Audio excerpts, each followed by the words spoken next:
Olá, meu nome é Ícaro Sampaio, eu sou médico endocrinologista e editor-chefe do Endocrino Papers. Estou aqui para fazer um resumão do que rolou no Endocrino Papers ao longo desta semana. Na segunda-feira, o Dr. Luciano Albuquerque publicou um texto bem interessante no nosso site, comentando a aprovação da empagliflozina tanto para tratamento da IC com fração de ejeção reduzida, como para tratamento da IC com fração de ejeção preservada. Isso foi baseado no estudo Emperor Preserved, que mostrou um benefício da empagliflozina quando comparada ao placebo, em reduzir um desfecho composto de morte cardiovascular e hospitalização por insuficiência cardíaca em pacientes portadores de IC com fração de ejeção maior 40%. E de forma semelhante ao que já havia sido observado em pacientes com IC de fração de ejeção reduzida, o benefício aqui foi independente da existência de diabetes mellitus. Na terça-feira, nós publicamos o nosso podcast, Minha Paciente com Hipotireoidismo Engravidou.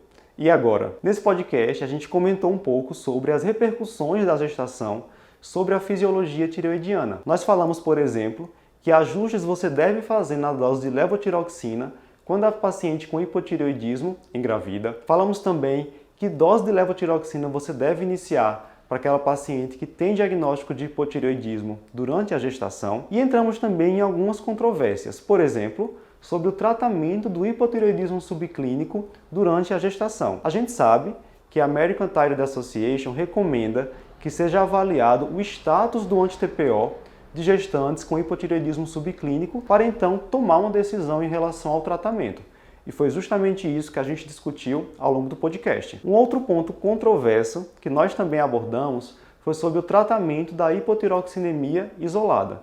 A gente sabe que hoje a maioria dos guidelines não recomenda que pacientes com hipotiroxinemia isolada sejam tratadas de rotina. E a gente falou sobre isso lá no podcast, vale a pena conferir. Ainda na terça-feira, eu publiquei um texto no nosso site falando sobre a tomada de decisão na doença de Graves baseada nos valores do TRAB. A gente sabe que o TRAB é fundamental para o diagnóstico da doença de Graves quando o paciente não tem manifestações típicas, como bócio difuso, com sopro, frêmito, orbitopatia ou mixedema pré-tibial. Mas a importância dele na abordagem desses pacientes vai muito além do diagnóstico. O TRAB pode, por exemplo, nos ajudar a prever se um paciente vai conseguir manter uma remissão do hipertireoidismo apenas com o tratamento com tionamidas. E de forma muito importante, ele consegue dizer o melhor momento para a gente interromper o tratamento com tionamida. A American Thyroid Association, por exemplo, recomenda que a gente dose o TRAB após 12 e 18 meses de tratamento com drogas antitireoidianas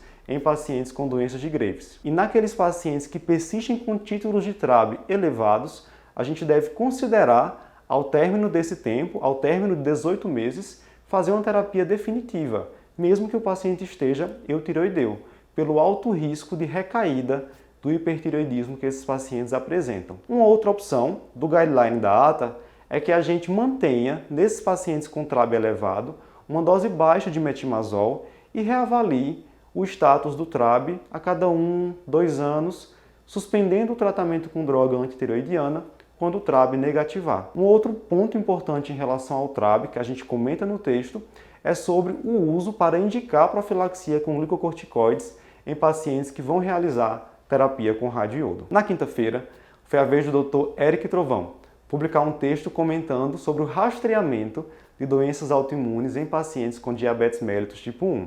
Nós sabemos que os pacientes com diabetes tipo 1 têm alto risco de apresentar outras doenças autoimunes, como tireoidite de Hashimoto, doença de Addison, gastrite autoimune e doença celíaca.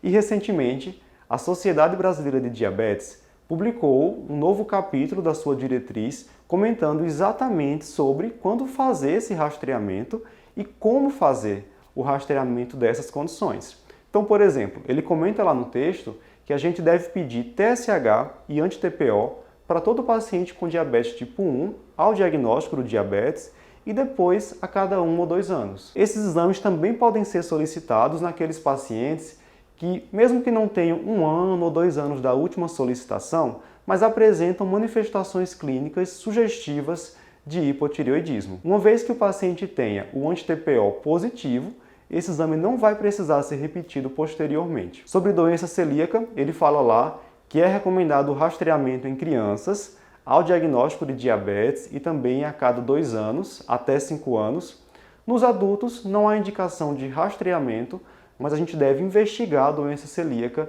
naqueles pacientes que evoluem com sintomas gastrointestinais ou ainda que apresentam grande variabilidade glicêmica ou então que fazem hipoglicemias graves e recorrentes. E aí a melhor forma de fazer esse rastreamento da doença celíaca, o Dr. Eric comenta direitinho lá no texto. Com relação à doença de Addison e gastrite autoimune, a diretriz da SBD não recomenda que a gente faça rastreamento de rotina em nenhum momento, de modo que a investigação dessas condições vai ser indicada quando o paciente apresentar alguma manifestação clínica compatível. Bem, é isso então. Esse foi o resumão do que rolou no Endocrino Papers ao longo da última semana.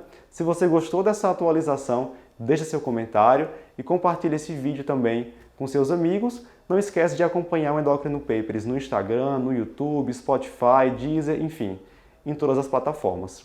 Até a próxima!